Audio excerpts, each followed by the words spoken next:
إن الحمد لله نستعينه ونستغفره ونستهديه ونعوذ به من شرور أنفسنا ومن سيئات أعمالنا. من يهده الله فلا مضل له ومن يضلله فلا هادي له. وأشهد أن لا إله إلا الله وحده لا شريك له، وأشهد أن محمدا عبده ورسوله صلى الله عليه وسلم. اللهم صل على محمد وعلى آل محمد كما صليت على إبراهيم وعلى آل إبراهيم إنك حميد مجيد. اللهم بارك على محمد وعلى آل محمد كما باركت على إبراهيم وعلى آل إبراهيم إنك حميد مجيد. رب اشرح لي صدري ويسر لي أمري واحلل عقدة من لساني يفقهوا قولي. اللهم انفعنا بما علمتنا وعلمنا ما ينفعنا وزدنا علما. سبحانك لا علم لنا إلا ما علمتنا إنك أنت العليم الحكيم. أعوذ بالله من الشيطان الرجيم. بسم الله الرحمن الرحيم. قال رب إني دعوت قومي ليلا ونهارا فلم يزدهم دعائي إلا فرارا وإني كلما دعوتهم لتغفر لهم جعلوا أصابعهم في آذانهم واستغشوا ثيابهم وأصروا واستكبروا استكبارا ثم إني دعوتهم جهارا ثم إني أعلنت لهم وأسررت لهم إسرارا فقلت استغفروا ربكم إنه كان غفارا يرسل السماء عليكم مدرارا ويمددكم بأموال وبنين ويجعل لكم جنات ويجعل لكم أنهارا ما لكم لا ترجون لله وقارا وقد خلقكم أطوارا. ہر قسم کی تعریف و ستائش اللہ رب العالمین کے لیے، اور ارب درود و سلام امام الانبیاء قائد المرسلین رحمت دو عالم حضرت محمد رسول اللہ صلی اللہ علیہ وسلم پر اور آپ کے ان صحابہ کرام پر جنہوں نے آپ کی اتباع اور فرمانبرداری کی. اللہ تعالیٰ نے قرآن پاک کے اندر حضرت نوح علیہ السلام ان کا قصہ جا بجا بیان کیا ہے، اور اللہ تعالیٰ نے کتاب حکیم میں حضرت نوح علیہ السلام کا جو قصہ بیان کیا ہے بارہا، وہ معاذ اللہ بے فائدہ، بغیر کسی مصلحت کے ضرورت کے اس کا بار بار تکرار نہیں ہوا، بلکہ اس کے اندر جو حکمتیں، جو فوائد، جو دروس، جو عبرتیں موجود ہیں، وہ آج بھی ہزاروں سال بعد بھی انسانیت کے لیے اپنے اندر ایسے رہنما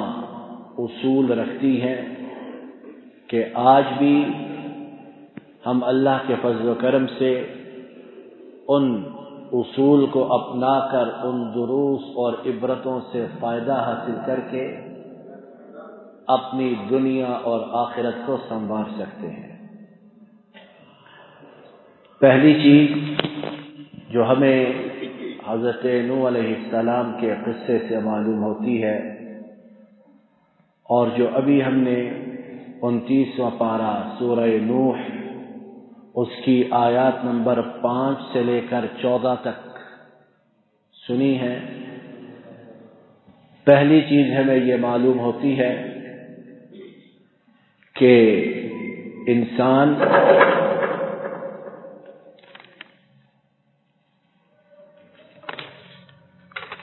پہلی چیز ہمیں یہ معلوم ہوتی ہے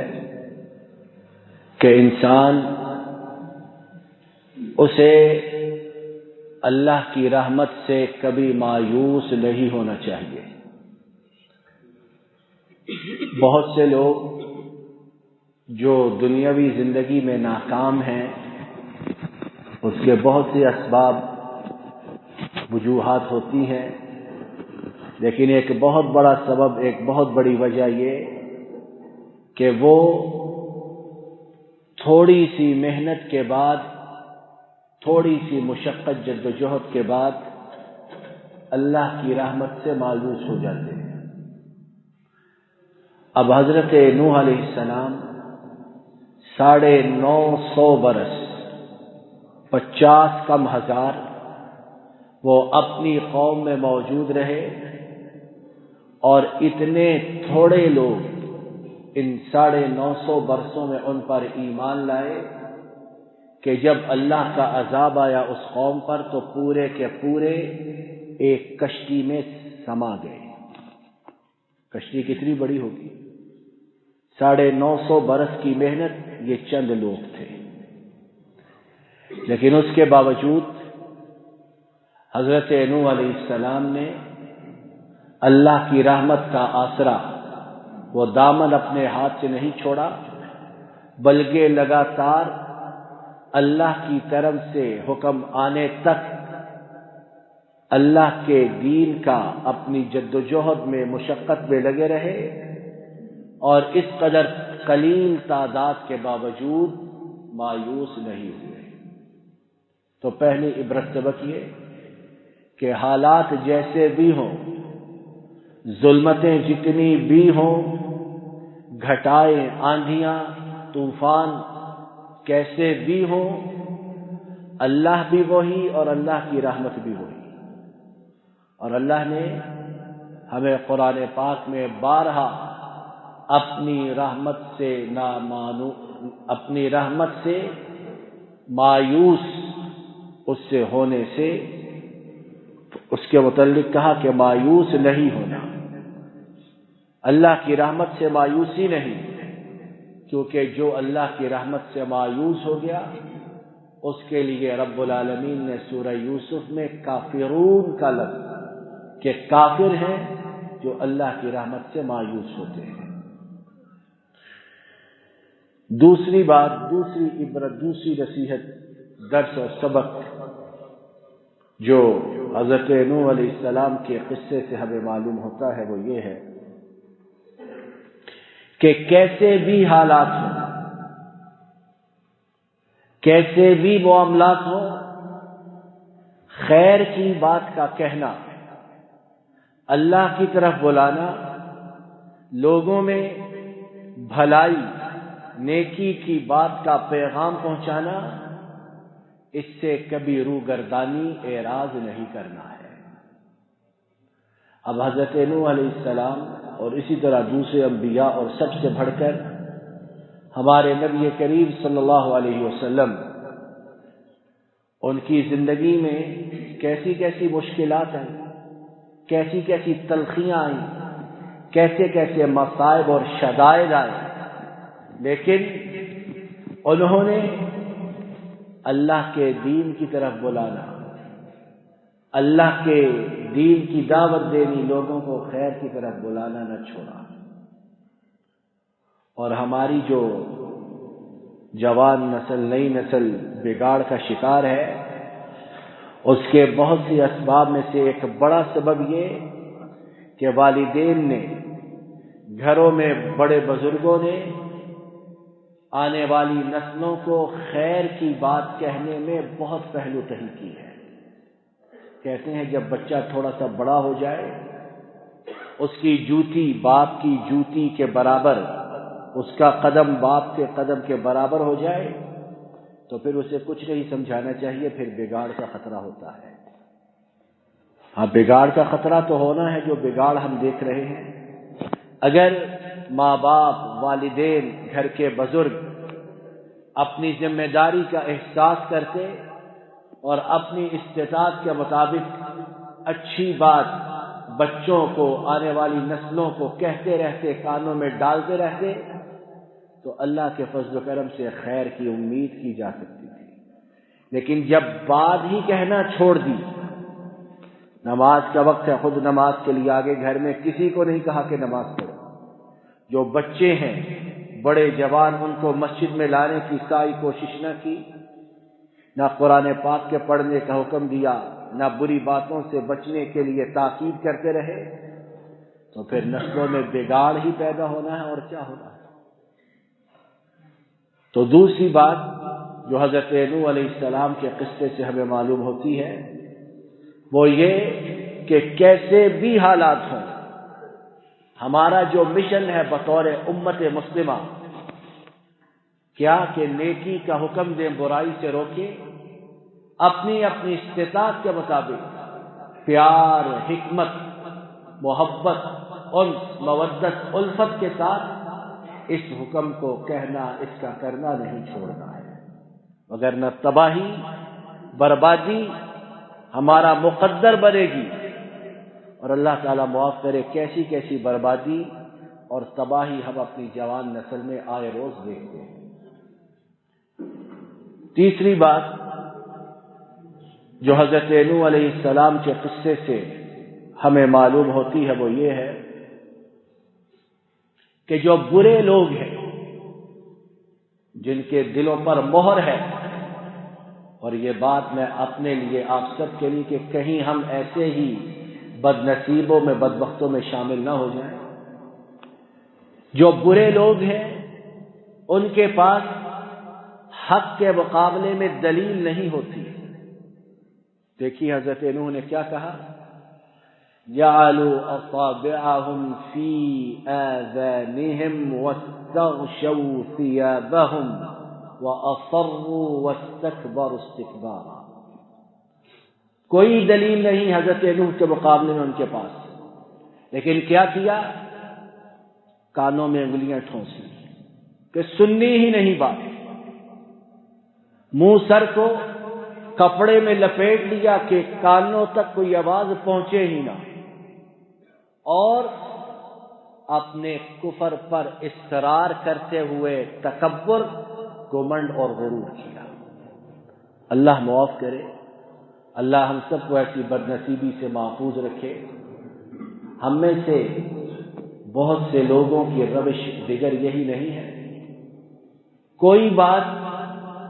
دین کی بتائی جائے، خیر کی، قرآن و سنت کا کوئی حکم بتایا جائے، سنی انسنی کر کے اٹھ جاتے ہیں۔ کوئی دین کی بات بتائی جائے کسی محفل میں، بڑی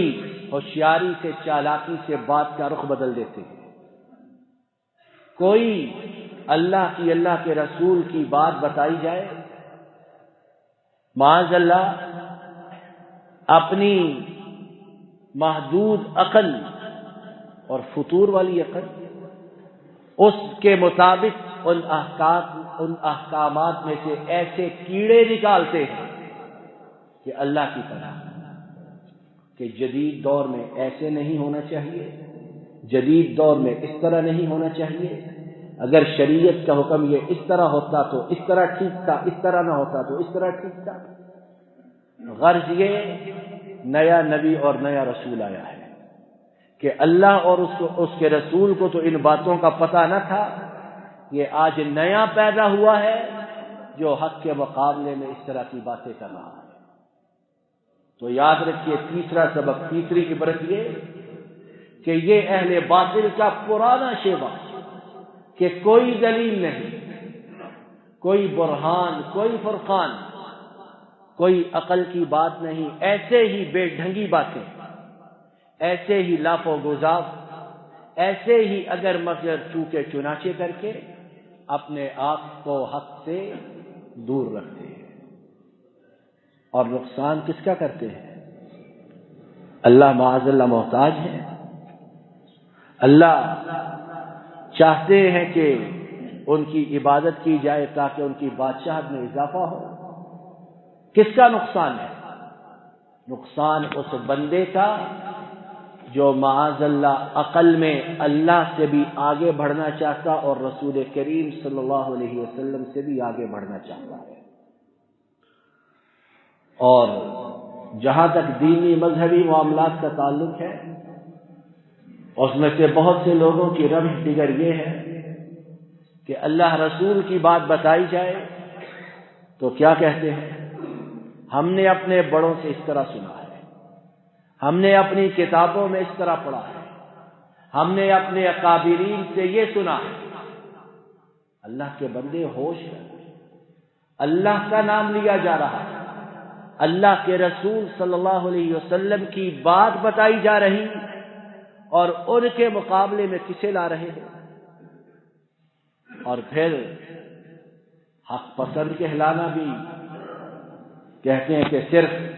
ہمارا ہی امتیاز ہے، ہمارے علاوہ کوئی حق ماننے والا، جاننے والا، اسے سمجھنے والا اور اس پر عمل کرنے والا کوئی نہیں۔ کیسی بد نصیبی اور کیسی بدقسمتی ہے۔ چوتھی بات جو حضرت نوح علیہ السلام کے قصے سے ہمیں معلوم ہوتی ہے وہ یہ ہے کہ خیر کی بات کو پہنچانے کے لیے اللہ کے پیغام کو اور اسی طرح اپنی آل اولاد نسلوں کو خیر کی بات سمجھانے کے لیے ہر جائز طریقہ ہمیں استعمال کرنا ہے۔ اب حضرت نوح علیہ السلام نبی رسول اولو العزم من الرسل، 5 جو سب سے بڑے انبیاء ان میں سے ایک، لیکن دیکھیں کیا کہہ رہے ہیں، ثم انی دعوتهم جہارا ثم انی اعلنت لهم واسررت لهم اسرارا۔ اے اللہ، میں نے انہیں اعلانیہ دعوت بھی دی، پھر میں نے کھلے عام لوگوں کے سامنے انہیں آپ کی طرف بلایا، اور پھر اے اللہ جب وہ اس طرح نہیں مانے تو پھر میں نے نجی طور پر ایک ایک کر کے انہیں سمجھایا۔ ایک تو کھلے عام لوگوں میں دعوت دی، ایک یہ کہ نجی طور پر ایک ایک کر کے سمجھایا کہ اللہ سے ڈر جاؤ، توحید پر آ جاؤ، شرک کو چھوڑو۔ کیا ہم بچوں کی تربیت کرتے ہوئے اپنی آل اولاد میں خیر کو پھیلانے کے لیے، ان تک خیر کی بات کو پہنچانے کے لیے یہ رویہ اختیار کرتے ہیں؟ ہم میں سے تو اکثر، اللہ تعالیٰ اسے بد نصیبوں میں شامل نہ کرے، اکثر اپنی دنیا میں اور اپنے الٹے سیدھے کاموں میں اس طرح ڈوبے ہوئے کہ بچوں سے 5 منٹ ٹھیک طریقے سے ڈائلاگ کرنا بھی ان کے نصیب میں نہیں ہے، اور جب بتایا جائے، رہنمائی کی جائے تو ایک گھڑا گھڑایا جواب موجود کہ بچے کس کی سنتے ہیں۔ آج کل کے بچے توبہ توبہ کس کی سنتے ہیں، لہذا جب سنتے نہیں تو ہم نے ان سے بات کہنی چھوڑ دی ہے۔ یہ ارسطو سقراط جو ہے، یہ حضرت نوح علیہ السلام سے زیادہ بڑا عقل مند ہے۔ یہ نبی کریم صلی اللہ علیہ وسلم جو کائنات کے انبیاء، ان کے سردار، مخلوقات میں سب سے بلند و بالا، ان سے زیادہ خرد مند عقل مند ہے کہ انہوں نے تو خیر کی بات کو پہنچانے کے لیے ہر راستہ اختیار کیا، اور ہم کہتے ہیں بچے نے 1-2 دفعہ ہماری بات نہیں سنی، اب ہم اپنی بے عزتی محسوس کرتے ہیں کہ اسے دوبارہ کہیں۔ اور پھر اللہ سب کو بچوں کے بگاڑ کے صدمے سے محفوظ رکھے۔ کیسے کیسے بگاڑ اولادوں میں، بچوں میں ہمارے سامنے آتے ہیں، اور پھر جب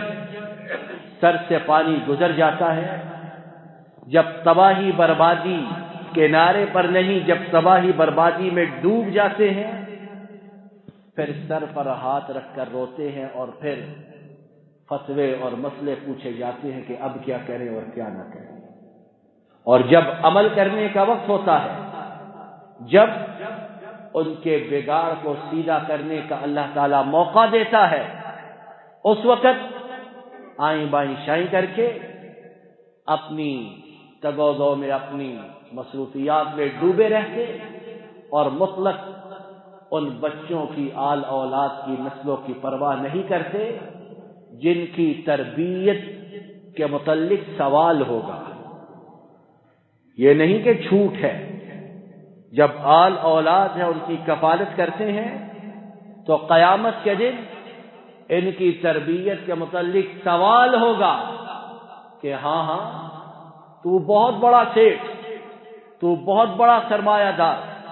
تو بہت بڑا ساہوکار، تو بہت بڑا جاگیردار، یہ تو بتا کہ بچوں کی تربیت کیسے کی، بچوں کے ساتھ معاملہ کس طرح تھا، بچوں کو نیکی بدی کی تمیز سکھائی تھی، بچوں کو حق باطل کا فرق سمجھایا تھا، بچے جب گمراہی کی طرف لپکتے تھے تو ان کا بازو پکڑ کر انہیں روکنے کی کوشش کی تھی۔ یہ سب سوال ہوگا، اور اگر کسی نے ان سوالات کے جوابات تیار کر لیے ہیں تو ٹھیک ہے، اپنی زندگی میں مگن رہے۔ لیکن لوگوں، کون ہے جو رب کے روبرو کھڑے ہو کر ان سوالات کا ٹھیک جواب دے سکتا ہے؟ آج موقع ہے، آج فرصت ہے، آج مہلت ہے کہ ہم حضرت نوح علیہ السلام ان کے قصے سے معلوم کردہ اس سبق سے اپنی زندگیوں کو منور کرنے کی کوشش کریں کہ خیر کی بات، چاہے وہ اولاد کے لیے ہو، چاہے رشتہ داروں کے لیے ہو، چاہے دوسرے لوگوں کے لیے ہو، ہم نے ہر جائز طریقے سے زندگی کے آخری دم تک ان تک پہنچانے کی کوشش کرنی ہے، پھر نتیجہ رب العالمین کے ہاتھ میں ہے۔ انشاءاللہ اسی مقام سے آئندہ جمعۃ المبارکہ کی ابتدا کریں گے۔ اللہ تعالیٰ اپنے فضل و کرم سے ہمیں ان تمام فوائد اور عبرتوں سے فیضیاب ہونے کی توفیق عطا فرمائے۔ آخر دعوانا الحمدللہ۔ ان الحمد للہ نحمده ونستعينه ونستغفره ونستهديه ونعوذ به من شرور أنفسنا ومن سيئات أعمالنا، من يهده الله فلا مضل له ومن يضلل فلا هادي له، وأشهد أن لا إله إلا الله وحده لا شريك له، وأشهد أن محمدا عبده ورسوله صلى الله عليه وسلم. إن الله وملائكته يصلون على النبي يا أيها الذين آمنوا صلوا عليه وسلموا تسليما.